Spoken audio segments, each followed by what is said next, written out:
ఓం శ్రీమాత్రే నమః. శ్రీమాతా శ్రీ మహారాజ్ఞి శ్రీమత్ సింహాసనేశ్వరి.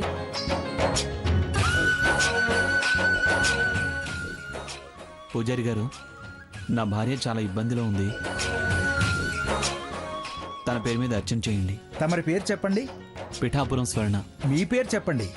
నా పేరుని కాదండి, నా భార్య పేరుని చేయించండి. తను చాలా కష్టాల్లో ఉంది. ఏ ప్రమాదం జరగొద్దు. ఏ విధంగానూ నేను తను నష్టపోవద్దు. తను త్వరగా కోలుకోవాలి. భర్త పేరు కూడా చెప్పాలండి. నా పేరున చేస్తే ఫలితం రాదండి. నా టైం అంత బాలేదు. తన పేరుని చేయించండి ప్లీజ్ అండి. అలాగే.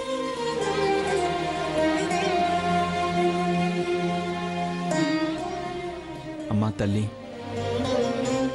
స్వర్ణకి నా మీద కోపం తగ్గకపోయినా పర్వాలేదు, కానీ తను క్షేమంగా ఉండాలి. ఆరోగ్యం త్వరగా కుదుటపడాలి. తనకి, తన కడుపులో పెరిగే బిడ్డకి ఏం కాకుండా కాపాడు.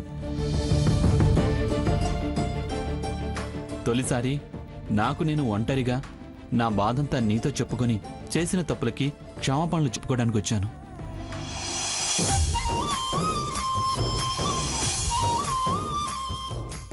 దయచేసి నన్ను క్షమించు. నా మీద దయ చూపించి మన్నించు తల్లి. అమ్మా, ఆ పందిరి కూలిన విషయం నీకు తెలుసు. శివుని ఆజ్ఞ లేనిదే చీమైనా కుట్టదంటారు. నాకు ఆ పందిరి కూలటానికి ఏ సంబంధం లేదని నీకు తెలుసు. కానీ నా మీద నింద పడింది.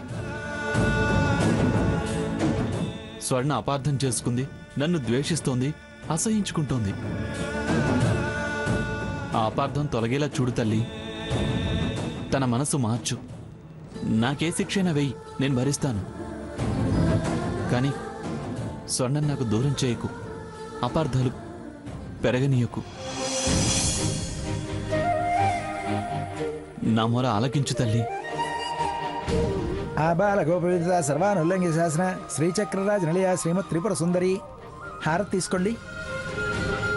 మీ కలవరం నేను నా కళ్ళతో చూశాను. అపార్థం మీ దంపతుల మధ్య మనశ్శాంతి కరువయ్యేలా చేసింది. ఈ ఉరుములు మెరుపులు శాశ్వతం కావు. ఇదిగో అమ్మవారి కుంకుమ.